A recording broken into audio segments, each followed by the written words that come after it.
నమస్తే. మనము లాలాజీ గారి ట్రూత్ ఎటర్నల్ గురించి మాట్లాడుకుంటున్నాము. అందులో ఫస్ట్ చాప్టర్ వచ్చి వేదాలు. ఆ వేదాల్లో వేదం అంటే ఏంటి అని చెప్పారు, జ్ఞానము అని చెప్పారు. ఆ తర్వాత ఈ ఈ జ్ఞానం గురించి చెప్పింది కూడా ఋషులు అన్నారు. ఈ తర్వాత ఏంటి, శృతి అనే దాని గురించి మాట్లాడుకున్నాము. ఆ తర్వాత ముఖ్యమైనది ఏంటి, సృష్టికి కారణం శబ్దం అన్నారు. శబ్దం అంటే ఓంకారం అని చెప్పారు. దాని గురించి మాట్లాడుకుంటూ ఉన్నాము. ఇప్పుడు ఇంకా ఏం చెప్పారు ఈ ఓంకారం గురించి. ఈ ఓం అనేటువంటి శబ్దము లెటర్ ఫామ్కి కన్వర్ట్ అయింది. దేనికోసము, ఒక స్పెషల్ థాట్ కోసం వచ్చింది అన్నారు. అంటే ఏంటి స్పెషల్ థాట్, క్రియేషన్ కోసం అనమాట. ఏంటి ఆ special thought, birth, existence, return of death. అంటే ఈ మూడు కూడా ఆలోచన వల్లనే వచ్చాయని అన్నమాట. ఇప్పుడు ఈ చెప్పిన దాన్ని బట్టి అర్థం అంటే ఏంటి, ఫస్ట్ శబ్దం వచ్చింది. ఆ శబ్దం అనేటువంటి వచ్చిన తర్వాత దానికి మళ్ళీ అది ఆలోచనగా ఇంకొక లెటర్ ఫామ్లో కన్వర్ట్ అయింది. ఆ తర్వాత ఆలోచన వచ్చింది. ఈ ఆలోచన ఏంటి, ఆ స్పెషల్ థాట్ అన్నాడు. ఏంటి ఆ స్పెషల్ థాట్, ఎగ్జిస్టెన్స్ అంటే క్రియేషను. ఆ తర్వాత క్రియేషన్ నడవడము, తర్వాత డిజల్యూషను అంటే సృష్టి, స్థితి, లయం అనండి. లేకపోతే అది ఈ మూడు వచ్చినాయి. ఆ స్పెషల్ థాట్ వల్లనే సృష్టి వచ్చింది అని అంటాడు. ఆ తర్వాత ఇంకోటి ఏంటంటే, ఈ ఓంని కేవలం నాలుకతోటి పదాలతోటి కనుక ఉచ్చరించడం వరకు కనుక వస్తే ఒక ఐడల్ వర్షిప్ లాగా ఉంటుంది. అలా కాకుండా మనతోటి మనం అంటే ఏంటి, భగవతత్వం కావాలి అనేటువంటి కనుక ఉచ్చరించితే అది నిజమైన జ్ఞానం అని అంటారు. అంటే ఏంటి, కేవలం విగ్రహారాధన వల్లనే భగవతత్వంలోకి చేరటం జరగబోదు అని అనకపోయినా జ్ఞానం అనేది మాత్రం అంటే అంతర్గతంగా తెలుసుకునేది, చేసేది అన్నట్టు చెప్తున్నారన్నమాట. ఆ తర్వాత ఇంకా ఏం చెప్తారు, ఈ ఓం అంటే ఏంటి, ఓం అంటే క్రియేషను, మెయింటెనెన్స్ అండ్ డిజల్యూషను. ఇంకా ఏం చెప్తారు ఓం గురించి, బ్రహ్మ, విష్ణు, మహేశ్వరులు. మళ్ళీ ఇంకా ఏం చెప్తాడు, ఏ అంటే మూమెంట్, యు అంటే స్టెబిలిటీ, ఎం అంటే మళ్ళీ ఎండ్ ఆఫ్ ది మూమెంట్ అంటాడు. అంటే ఏంటి, అల్టిమేట్గా ఓం అంటే ఈ మూడు లక్షణాలు ఈ శబ్దం అంటే సృష్టి వచ్చిన తర్వాత వచ్చింది అని చెప్పినట్టు అర్థమవుతుంది.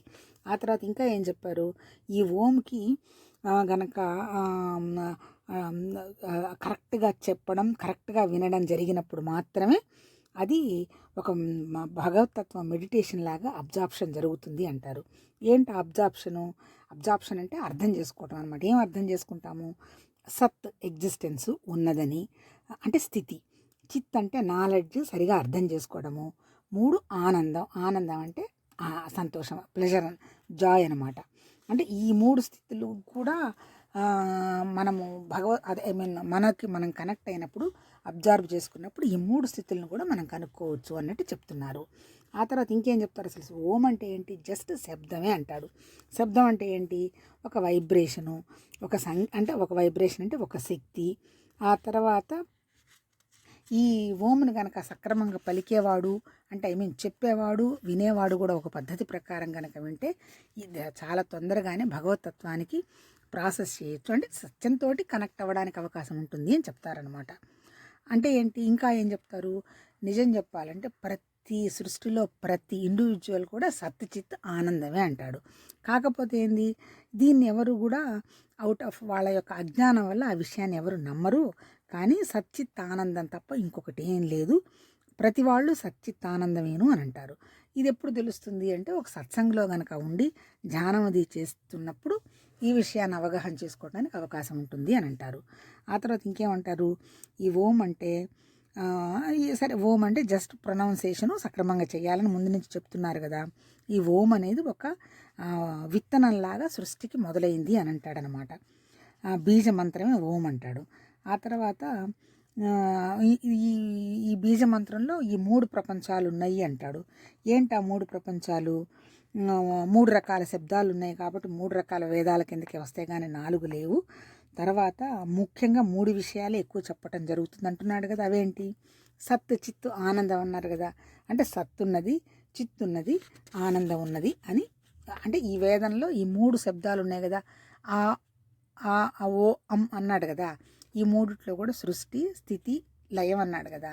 అంటే ఎగ్జిస్టెన్స్ అంటే సత్ ఉన్నది. ఈ ఉన్నది అనే విషయం చైతన్యానికి తెలుస్తోంది. ఎందుకున్నది ఈ రెండు అనేది మూడోది వచ్చి ఆనందం అనమాట. అంటే వీటికి సంబంధించిన విషయం అంతా కూడా ఈ వేదాల్లో చెప్పడం జరుగుతుంది. దీనికి బీజ మంత్రం వచ్చి ఓంకారం అని ఈ చెప్పిన దానికన్నిటికి అర్థం అనమాట. ఆ తర్వాత ఇంకా ఏం చెప్పారు, తర్వాత ఇప్పుడు ఇంకేం చెప్తారు, ఇదంతా కూడా మొత్తం మీద ఓం అంటే ఒక శబ్దం అంటున్నారు కదా. తర్వాత ఇది డిఫరెంట్ కాంబినేషన్స్తో ఉంటుంది, మంత్రాలతో ఉంటుంది అని చెప్తున్నారు కదా. తర్వాత ఇంకా ఏం చెప్పారు, ఈ దేనికోసం అయితే ఇప్పుడు మనం మంత్రాలు పూజలు చేసి మంత్రం ఓంకారం చేస్తారు కదా, అంటే ఏ పర్పస్ కోసం స్పెషల్ పూజ చేస్తే దానికి సంబంధించినటువంటి ఫలితం వస్తుంది అని అంటారు. అంటే ఏంటి, ఇదే ఒక principle of science of music అని కూడా చెప్తున్నారనమాట. ఇంకా ఏమంటారు, ఒక పర్టికులర్ థాట్ పెట్టుకొని గనక మంత్రం గనక ప్రాసెస్ చేస్తే ఏదైతే వాళ్ళ యొక్క మనసులో ఉందో దానికి, అదే మనసు అన్న హృదయంలో అన్న ఉన్నది అది యాక్షన్లోకి వస్తుంది అని చెప్తారు. అంటే ఇక్కడ చెప్పదలుచుకున్నది ఏంటి అంటే, మనం ఉచ్చరించేటువంటి ఈ మంత్రము ఈ పంచభూతాలకు అనుగుణంగా ఇప్పుడు ఎట్లా ఉదాహరణ చెప్తారంటే, ఇప్పుడు ఒక నీళ్లు ఉంటాయి కదా, ఆ నీళ్లు పారి పారి పారి అందులో ఉన్నటువంటి రాళ్ళు గులకరాళ్ళు ఎట్లా గుండ్రంగా తయారైపోతాయి అంటే అట్లా అలా అంటే ఏ ఫామ్లో ఉంటే ఆ ఫామ్లోకి తయారైపోతుంది అంటారు. అట్లాగే వాయువు పంచభూతాలు అంటే ఉంది కదా, భూమి, నీళ్లు, అగ్ని, వాయువు, ఆకాశం అన్నాం కదా. ఇప్పుడు గాలి ఉంది, బాగా బాధగా ఉన్నవాడికి ఆ గాలి బాధాకరంగా ఉంటుంది, సంతోషంగా ఉన్నవాడికి చాలా ఆహ్లాదకరంగా ఉంది అంటాడు. అలాగే నీళ్లు ఉంటాయి, నీళ్ళన్నా ట్యాంక్ అన్నా సముద్రం అన్నా చెరువు అన్నా అంతా ఉండేదంతా ఒకటే, వాటరే ఉంటుంది. అలాగే చెట్టు ఉందనుకో, విత్తనం, చెట్టు, తర్వాత కాండం, మొక్కలు, అంటే దానికి పర్టికులర్కి సంబంధించినవన్నీ కూడా అవే ఉంటాయి అంటారు. అంటే అల్టిమేట్ ఏంటంటే మొత్తం కూడా ఈ ఓం నుంచే అంతా ప్రాసెస్ అయింది అన్నట్టు చెప్తారనమాట. అది కూడా ఎట్లా, మనం ఎలా ఇప్పుడు ఆ మంత్ర ఉచ్చారణలో మనం ఏది ప్రాసెస్ చేస్తే దాని ప్రాసెస్ మనకు కనపడుతుంది అన్నట్టు కూడా చెప్తారు. ఆ తర్వాత ఇంకా ఏం చెప్తారు, ఇప్పుడు మనం ఇంతకుముందు ఏం మాట్లాడుకున్నాము, శృతి అంటే ఏంటి, ఈ ఋషులు రిసీవ్ చేసుకున్న దాని శృతి అని చెప్పారని మాట్లాడుకున్నాం కదా.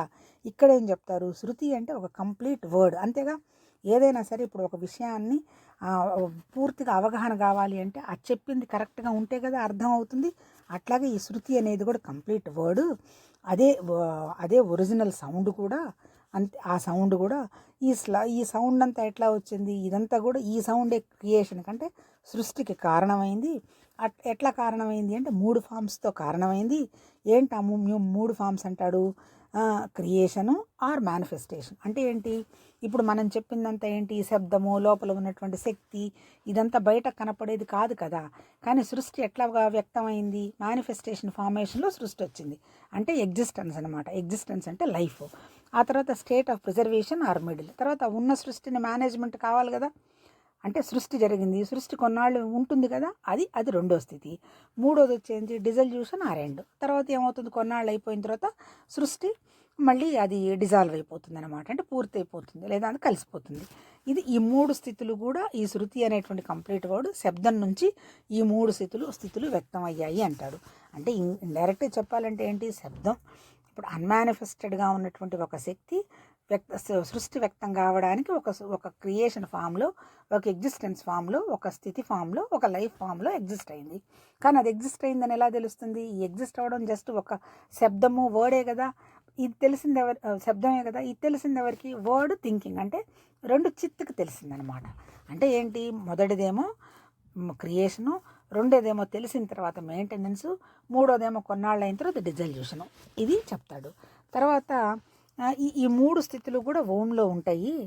తర్వాత ఇది ఇంకా ఎట్లా ఫామ్లో ఉంటుంది, ఇదంతా కూడా ఒక నాలెడ్జ్ ఫామ్లో ఉంటుంది. అది నాలెడ్జేను. తర్వాత ఈ నాలెడ్జ్ అంటే ఏంటంటే ఈ వర్డ్తో పాటు కలిపి ఉంటుంది. ఈ తర్వాత ఈ వర్డ్, ఈ శబ్దము, ఇవన్నీ కూడా కలిసే వెళ్ళిపోతాయి. అందుకని ఈ శృతి అంటే నిజంగా చెప్పాలంటే ఏంది, నాలెడ్జ్ ఆఫ్ ది 3 వర్డ్స్ అంటాడు. అంటే ఏంటి, సృష్టి, స్థితి, లయ, ఈ 3 ప్రపంచాలకు సంబంధించి. అందుకే మనం ఫస్ట్ ఇంట్రడక్షన్లో చెప్పుకున్నాం కదా 3 అని. అంటే అల్టిమేట్గా జ్ఞానం మొత్తం ఏంటి, ఆ 3 స్థితులకు సంబంధించింది చెప్పారు. చెప్పారు, వాళ్ళు అర్థం చేసుకున్నారు, దాన్నే శృతి అన్నారు. అంటే ఏంటి శృతి అంటే ఏంటి? నాలెడ్జ్ ఆఫ్ దీస్ 3 వరల్డ్స్ అని అర్థం అని అంటాడు. ఆ తర్వాత ఇంకేం చెప్తాడు? ఆ తర్వాత ఇది సాంఖ్య ఫిలాసఫీలో ఏదో చెప్పున్నారంటాడు. తర్వాత ఇంకేంటి? ఈ ఓంని మళ్ళీ ఎట్లా చెప్తాడు? ఈ ఓం అనేది బిగినింగ్, మిడిల్, ఎండ్ ఓంకారం. ఇంకోటి ఏం చెప్తాడు? ఈ ఓం అనేది సత్, ఆ సత్ అంటే ఎగ్జిస్టెన్స్, రెండు వచ్చేమో నాలెడ్జ్ అంటే చిత్, మూడోది వచ్చేమో బ్లిస్ ఆనందం. ఇది చెప్తాడు. తర్వాత ఇంకోటి ఏం చెప్తాడు? మళ్ళీ ఏ అంటే ఏంటి? బేసు, మళ్ళీ ఊ అంటే వాల్, మళ్ళీ ఎం అంటే మళ్ళీ మూడోది వచ్చేసేసి రూఫ్ అంటాడు. అంటే 3 స్థితులు అనమాట. మళ్ళీ ఇంకేం చెప్తాడు? ఏ అంటే యాక్షను, కర్మ, యు అంటే నాలెడ్జ్, జ్ఞానము, మూడోది ఎం అంటే డివోషను, భక్తి అంటాడు. మళ్ళీ ఇంకోటి ఏం చెప్తాడు? ఏ అంటే మళ్ళీ శరీరం, మళ్ళీ యు అంటే హార్ట్, మళ్ళీ ఎం అంటే సోల్ ఆరాత్మ అంటాడు. మళ్ళీ ఇంకోటి ఏం చెప్తాడు? ఏ అంటే సత్వ అంటాడు, మళ్ళీ ఊ అంటే రజ్ అంటాడు, మళ్ళీ ఎం అంటే తమ్ అంటాడు. అంటే ఏంటి? ఎంతసేపు చెప్పినా ఏంటి? ఈ ఓంలో నుంచే అంతా వచ్చిన్నది. అంటే ఓం లేకుండా ఏం లేదు. అంటే ఓం ఆయన చెప్పదలుచుకుంది ఏంటి? ఓం అంటే ఏంటి? శబ్దం. శబ్దం అంటే ఏంటి? వైబ్రేషను. వైబ్రేషన్ అంటే ఏంటి? మళ్ళీ లైఫ్. అంతకుముందు ఏమీ కనపడకున్నటువంటి ఒక శూన్య స్థితిలో నుంచి సృష్టి వ్యక్తమైంది, ఈ ఫార్మేషన్లో వ్యక్తమైంది అంటాడు. తర్వాత ఇంకా ఏం చెప్తాడు? ఇవి 3 ఎట్రిబ్యూట్స్ ఉన్నాయి. ఏమంటే attributes? Business of the world అంటే వ్యవహారం, తర్వాత అపియరెన్స్ వచ్చి మళ్ళీ ప్రతిభ, మూడోది వచ్చేంటి? పరమార్థం, రియాలిటీ. మళ్ళీ దీనికి ఏం చెప్తాడు ఆయన? వరల్డ్ అఫైర్ వచ్చేమో వ్యవహారం, తర్వాత అపియరెన్స్ ప్రతిభ వచ్చేనేమో చిత్తు, వరల్డ్ అఫైర్ అంటే సత్, దానికి సంబంధించిన వ్యవహారం అంతా తెలియడమేమో చిత్తు, మళ్ళీ రియాలిటీ అంటే బ్లెస్ అంటాడు. అది కూడా చెప్తాడు. మళ్ళీ తర్వాత సత్ అంటే ఎగ్జిస్టెన్స్ అంటాడు. ఎగ్జిస్టెన్స్ అంటే ఏంటి? దాని ద్వారానే యాక్టివిటీస్ అన్నీ జరుగుతాయి. ఈ రెండో ఎట్లా జరుగుతాయి? 2 చిత్తు ద్వారా జరుగుతాయి. చిత్ అంటే నాలెడ్జ్. అది అంటే ఏంటి? నాలెడ్జ్. దేనికోసం జరుగుతాయి అంటే ఏంటి? ఫస్ట్ శరీరం అంటే ఉన్న స్థితి ద్వారా జరిగేది కర్మ, రెండోది వచ్చేమో నాలెడ్జ్, మూడోది వచ్చేమో ఆనందం అంటాడు. అంటే అర్థం ఏంటి? కర్మ, భక్తి, మూడోది వచ్చి కర్మ, జ్ఞానము, మూడోది వచ్చి ఆనందం అంటే ఉపాసన అన్నమాట. అంటే ఏంటి? అంటే మొత్తం సృష్టిలో ఉండేదేంటి? ఉన్నదాన్ని ఎందుకు ఉన్నది అనేది ఒకదానికి తెలిసింది. ఎందుకు తెలిసింది అనేది ఆనందం కోసం తెలిసింది. అంటే మళ్ళీ 3 ఒకటే, 3 కలిసే ఉంటాయి. కానీ ఈ మూడు డిఫరెంట్గా ఉంటాయి. ఈ 3 వచ్చింది ఏంటంటే అవ్యక్తం కానీ భగవతత్వంలో నుంచి ఇట్లా ఈ సృష్టి రూపంలో వ్యక్తమైనవి. దీనికి కారణం శబ్దం అన్నట్టు చెప్పటం ఉద్దేశం. తర్వాత దీనికి ఇంకా వివరణిస్తున్నాడు చూడండి. There are 3 types of bodies. 3 శరీరాలు ఉన్నాయి అన్నాడు. ఫస్ట్ శరీరం ఏంటి? స్థూల శరీరం. స్థూల శరీరం అంటే మన శరీరమే. ఏమేమి ఉన్నాయి ఈ స్థూల శరీరంలో? సెన్స్ ఆర్గన్స్ ఉన్నాయి, అంతే కదా. కర్మేంద్రియాలు, జ్ఞానేంద్రియాలు ఉన్నాయి. తర్వాత మాంసం ఉన్నది, స్కిన్ ఉంది, చర్మం ఉంది, తర్వాత ఎముకలు ఉన్నాయి, రక్తం ఉన్నది, ఫ్యాట్ అంటే ఫ్యాట్ ఉంది. ఇవన్నీ కూడా మన శరీరానికి ఉన్నాయి. అందుకని దీన్ని ఏమన్నారు? అన్నమయ కోసం అన్నారు. మరి ఈ శరీరం బతికేది ఎట్లా? ఆహారంతో ఈ శరీరం స్థూల శరీరం ఉంటుందన్నాడు. మళ్ళీ రెండోది ఏం చెప్తాడు? సటిల్ బాడీ, సూక్ష్మ శరీరం. సూక్ష్మ శరీరం అంటే ఏంది? మనస్సు, బుద్ధి, చిత్తం, అహంకారం. దీన్ని ఏమన్నారు? మనోమయ కోసం అన్నారు. ఇది దేంతో తయారైంది? జ్ఞానం, ఆలోచనలు, తెలివితేటలు, ఆ తర్వాత అంటే కంప్లీట్గా విజ్ఞానమయ కోసం అనమాట. మనోమయ కోసం, విజ్ఞానమయ కోసం. దీని లక్షణం అంటే ఏంటి? తెలివితేటలు. దీని మెయిన్ రెండోది. మూడోది నుంచి కారణ శరీరం. ఈ కారణ శరీరం ఏంటి? ఇది సంతోషం, హ్యాపీనెస్, జాయ్, ఆనందం. ఇది దీని లక్షణాలు. ఇది దేంతో తయారైంది? అన్నమయ కోసంతో తయారైంది. అంటే ఏంటి? ఈ 3 శరీరాలు అంటే మూడు శరీరాలు కలిసే ఉన్నాయి, అంతే కదా. మన స్థూల శరీరం ఉంది, మన బాడీ ఉంది. మన బాడీ ఎట్లా నడుస్తుంది? మన లోపల ఉన్నటువంటి మన ఆలోచనలు, కోరికలకు అనుగుణంగా నడుస్తున్నాయి. మన ఆలోచనలు, కోరికలు ఎందుకున్నాయి? ఆనందం కోసం ఉన్నాయి. అంటే ఈ 3 శరీరాలు కలిసే ఉన్నా మళ్ళీ శరీరంకి వచ్చేటప్పటికి ఈ మూడు డిఫరెంట్ అంటే చెప్తాడనమాట. తర్వాత ఇవన్నీ జస్ట్ పెట్టుకున్న పేర్లు, అంతకంటే ఇంకేం కాదు. తర్వాత ఇంకా ఏం చెప్తారు? ఈ తర్వాత ఈ 3 శరీరాలకి మళ్ళీ 3 అవస్థలు ఉన్నాయి అంటాడు. స్థూల శరీరానికి ఈ అవస్థ ఏంటి? జాగ్రత్త అవస్థ. తర్వాత మన మైండ్కి అవస్థ ఏంటి? స్వప్నావస్థ. తర్వాత ఏంటి? మనకి ఏమి తెలియని స్థితి, ఆనంద స్థితి ఏంటి? జాగ్రత్త అవస్థ. తర్వాత ఈ 3 కూడా అంటే ఏంటి? మొదటిదేమో శరీరానికి కనెక్ట్ అయి ఉంటుంది, రెండోదేమో మనసుకు కనెక్ట్ అయి ఉంటుంది, మూడోదేమో మూడోది వచ్చేసేమో క్యాజువల్ బాడీ, కారణ శరీరం వచ్చి సుషుప్తికి, అదే సుషుప్తి అంటే నిద్రాస్థితికి కనెక్ట్ అయి ఉంటుందన్నమాట. అంటే మళ్ళీ ఈ 3 శరీరాలు ఇట్లానే నడుస్తాయి. అంటే స్థూల శరీరం నిద్ర లేచినప్పుడు, నిద్రపోతున్నప్పుడు, కలల్లో ఆలోచనలుగా ఉన్నప్పుడేమో మనస్సు స్వప్నావస్థ, తర్వాత పూర్తి నిద్రావస్థలో ఉన్నప్పుడేమో సుషుప్తి, దాన్ని జాగ్రత్తావస్థ అన్నారు. మళ్ళీ వీటికి ఆ పేర్లు అనమాట. ఆ తర్వాత ఇంకా ఏం చెప్తాడు, బాడీ వచ్చేమో మనుషుల యొక్క శరీరం బాడీ, వరల్డ్ ఆఫ్ హ్యూమన్స్ అంటాడు. తర్వాత మైండ్ వచ్చేమో దేవుళ్ళకి సంబంధించిన తత్వం అంటాడు. సోల్ వచ్చేమో ఆమ్నిపోటెన్స్ అంటే ఒక శక్తివంతమైంది కారణ శరీరం అని అంటాడు. తర్వాత దీంతో పాటు ఇంకా ఏం చెప్తాడు, the knowledge of the 3 comes 3 ways. ఇప్పుడు మనకి 3 శరీరాలు చెప్పాడు కదా, ఈ జ్ఞానం కూడా 3 రకాలుగా ఉంటుంది అని చెప్తాడు. ఏంటి, ఫస్ట్ జ్ఞానం వచ్చేంటి, ఫిజికల్ బాడీకి సంబంధించింది. ఏంటి ఫిజికల్ బాడీకి సంబంధించింది, ఫిజికల్ బాడీకి సంబంధించింది ఏంటంటే రూపము, శబ్దము, గంధము, టేస్ట్, రస. అంటే ఏంటి, హ్యూమన్ బాడీ నడిచేది ఏంటి, పంచభూతాలు చెప్పదలుచుకున్నది. పంచభూతాలు ఏంటి, ఫస్ట్ది వచ్చేమో భూమితత్వము, దాని ఘంట తన్మాత్ర అంటారు, అంటే వాసన. రెండోది వచ్చేమో నీళ్లు, రస తన్మాత్ర అంటారు. మూడోది వచ్చేమో అగ్ని, దాన్నేమో తర్వాత రూప తన్మాత్ర అంటారు. నాలుగోది వచ్చేమో స్పర్శ, దాన్ని వాయు తన్మాత్ర. ఐదోది వచ్చేమో ఆకాశము, శబ్ద తన్మాత్ర. అంటే ఏంటి, మన భౌతిక శరీరం పంచభూతాలతో తయారైన ఈ భౌతిక శరీరం ఈ 5 లక్షణాలు ఉన్నాయన్నమాట. తన్మాత్ర అంటే ఏంటి, వాసన, గంధ తన్మాత్ర అన్నారు కదా, ముక్కు అంటే ఏంటి, కేవలం వాసన పీల్చడం ఒక్కటి చేస్తుంది. అట్లాగే రెండోది రసం మాత్రమే తెలుసు, అంటే రుచి మాత్రమే తెలుసు. అట్లాగే మూడోది వచ్చేమో రూపం మాత్రమే చూస్తుంది, అంటే నాలుగోది వచ్చి స్పర్శ మాత్రమే తెలుసు, 5 వచ్చి శబ్దం మాత్రమే తెలుసు. అంటే ఇవి వాటి 5 లక్షణాలు, అంటే ఇవి భౌతికంగా అనమాట. ఇంకా రెండోది ఏం చెప్తాడు, knowledge subtle body comes through inference which think. రెండోది వచ్చేమో అది సూక్ష్మ శరీరం వచ్చేసేమో ఆలోచన, ఆ తర్వాత దాన్నే మనసు, చిత్తం, బుద్ధి, అహంకారం అంటారు. ఇప్పుడు ఈ పైనటువంటి ఈ భౌతికంగా ఉన్న విషయాలని నడిపించేది ఎవరు, మనసు. ఈ అంటే శరీరం ఉంది, శరీరానికి అవేం పెద్ద దానికి తెలియదు. మళ్ళీ శరీరం నడవాలి అంటే నడిపించాల్సింది ఎవరు, మనస్సే. అంటే ఇంద్రియాలను నడిపించేది మనసు, అది రెండోది. మూడోది వచ్చేది కారణ శరీరం. ఇది వచ్చేంటి, ఇది ఎప్పుడు ఆనందం. ఇదేంది శబ్ద ప్రామాణ్య అంటాడు. అంతే కదా, శబ్ద ప్రామాణ్య అంటే ఏంది, భగవతత్వం అన్మానిఫెస్ట్ ఏరియాలో నుంచి ఫస్ట్ వ్యక్తమైంది ఈ కారణమేనమాట, బీజ రూపంలో. ఆ తర్వాత ఇంకా ఏం చెప్తాడు, probably the learned Pandit oneness of manifestation to comprehend the external world through the external senses and quarrel over it. But the real meaning of it is as mentioned above. It is experienced internally. అంటే ఏం చెప్పది, పైన నడిచేవన్నీ కూడా మన లోపల ఆలోచన ప్రకారమే నడుస్తూ ఉంటాయి. అంటే ఎక్స్టర్నల్ సెన్సెస్ అన్నీ పనిచేసేది మనసు వల్లనే నడుస్తూ ఉంటాయి. అంతే, శరీరం నడిచేది కూడా కేవలం మనసును ఆధారంగానే నడుస్తుంటాయి, అందువల్లనే అని చెప్తాడు. తర్వాత ఏంది, ఈ అన్ని శరీరాల్లో, అన్ని బాడీల్లో ఫస్ట్ బాడీ ఏంటి, ఫిజికల్ బాడీ అన్నాం కదా. ఈ ఫిజికల్ బాడీ లక్షణం ఏంటి, పని చేయడం. అంటే ఏంటి, లైఫ్ ఉన్నంతకాలం ఈ ఫిజికల్ బాడీతో వర్క్ జరగాల్సిందే. దీని మెయిన్ ఆబ్జెక్ట్ వర్క్. ఆ తర్వాత ఏంది, దీని పని, ఇది ఇన్స్ట్రుమెంట్ ఆఫ్ యాక్షన్. ఏదన్నా ఒక పని వ్యక్తం కావాలంటే దీని ద్వారానే వ్యక్తం కావాలి. తర్వాత రెండోది ఏంటి, ఈ ఫిజికల్ బాడీ పని లేనిది ఇది సర్వైవ్ కాలేదు. ఇది మెయిన్ పని, అంతే కదా.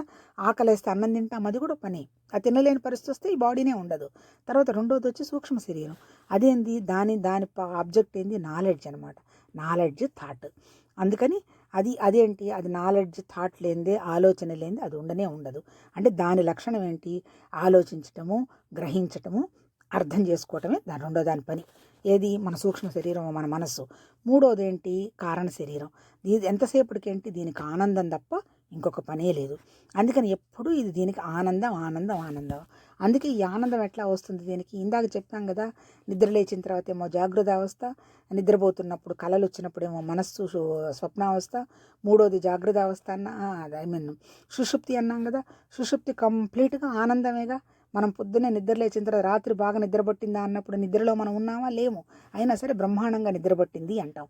అదనమాట ఆనంద స్థితి అంటే. అంటే ఏ ఆలోచన లేకుండా అంటే మనమేంటో కూడా మనం తెలియకుండా అనేటువంటి స్థితిలో కనుక మనం ఉండడం అనేది ఆనంద స్థితి, అది నిద్ర.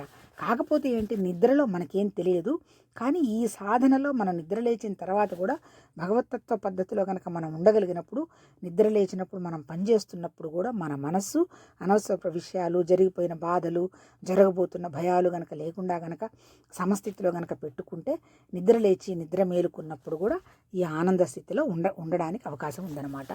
తర్వాత ఇది ఈ 3 అంటే స్థూల శరీరం వచ్చేమో పనిచేస్తుంది, మా సూక్ష్మ శరీరం వచ్చేమో ఆలోచన చేస్తుంది, కారణ శరీరం ఏమో ఆనందం కోసం పరిగెడుతూ ఉంటుందన్నమాట. ఈ 3 ఎక్కడున్నాయి, మనలోనే ఉన్నాయి.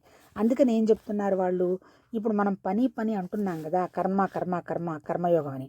ఈ యాక్షన్ అనేది జస్ట్ బిగినింగ్, అంటే శరీరం ద్వారా జరిగే పని కర్మ అనమాట. ఆ తర్వాత నాలెడ్జ్ వచ్చి 2వ స్థితి వస్తుంది, మధ్యలో మిడిల్ కిందకు వస్తుంది. అలాగే బ్లిస్ వచ్చి 3వ స్టేట్కి వస్తుంది. అందుకని మనకి ఇప్పుడు ఈ పుస్తకంలో కానీ, లేకపోతే స్పిరిచువాలిటీ అన్నా కానీ, లేకపోతే వేదాలు చెప్పినా ఏం చెప్పినా కర్మ. అందుకే చూడండి, భగవద్గీతలో కూడా కర్మయోగం, భక్తి యోగం, జ్ఞానయోగం, రాజయోగం అని చెప్పారు. అంటే ఏంటి, ఫస్ట్ బేస్ వచ్చి ఫిజికల్ శరీరం ద్వారా జరిగే పనిని కర్మ అన్నాడు. ఈ కర్మను ఎట్లా జరగాలి, ఈ కర్మ కనుక నాలెడ్జ్తో కనుక జరిగితే చాలా ఆనందం వస్తుంది. ఆ నాలెడ్జ్తో జరిగేదాన్ని క్లారిటీ అన్నారు. అంటే ఏంటి, ఇప్పుడు అసలు మన జన్మకి కారణం ఏంటి, అవిద్య అంటాడు. అంటే అసలు సృష్టికి కారణం అవిద్య అన్నాడు, మన జన్మకు కారణం అజ్ఞానం అన్నాడు. అజ్ఞానం అంటే ఏంటి, జ్ఞానం లేకపోవడం కాదు, పూర్తి జ్ఞానం లేదు. అంతే కదా, ఇప్పుడు మనం దేవుడి గురించి ఉంటున్నాం అంటే దేవుడిని మనం చూసామా, మనకేమన్నా తెలుసా, ఏం తెలియదు. కానీ ఎందుకు దాని గురించి మనం చదువుకోవడం కానీ, ఆలోచన చేయడం కానీ, మాట్లాడటం కానీ జరుగుతుంది అంటే, తెలియకుండా ఇది ఏదో ఉండి ఉంటుంది. అంటే ఏంటి, పూర్తి జ్ఞానం లేదు కానీ కొంత జ్ఞానం అయితే ఉంది. ఆ పూర్తి జ్ఞానం లేకపోవడం వల్లనే ఈ సృష్టిలో మనం వచ్చి పడ్డామన్నమాట. అంటే మన జన్మకు కారణం ఏంటి, అజ్ఞానం అనమాట. అందుకని ఈ అజ్ఞానం పోగొట్టుకోవాలి అంటే, ఇప్పుడు ఈయన చెప్పింది, ఇప్పుడు వేదాల్లో ఏమేమి డిస్కస్ చేసి ఈయన ఏం చెప్పారు, వేదం అంటే ఏంటి, జ్ఞానం అన్నారు, జ్ఞానం తర్వాత ఓం అన్నారు, ఓంకారం ఎట్లా సృష్టి ఎలా వచ్చిందన్నారు, సృష్టి వచ్చిన తర్వాత ఏనేహో రైటో రాంగో మన మన మన మన ప్రతి మనిషి కూడా ఏమంటాడు, స్థితి కదా, ఎగ్జిస్టెన్స్, సత్ చిత్ ఆనందం అని కదా చెప్పారు. సత్ అంటే మన ఎగ్జిస్టెన్స్ ఉంది, చిత్ అంటే ఎందుకుందో మనకు ఆలోచన ఉంది, ఎట్లా చేస్తే ఆనందం వస్తుందో మనకు ఒక క్లారిటీ కావాలని ఉంది. అందుకని ఇవన్నీ కూడా చెయ్యాలి అంటే ఫస్ట్ ఏంటి, మన ఫిజికల్ బాడీ ద్వారా వర్క్ జరగాలి, యాక్షన్ జరగాలి.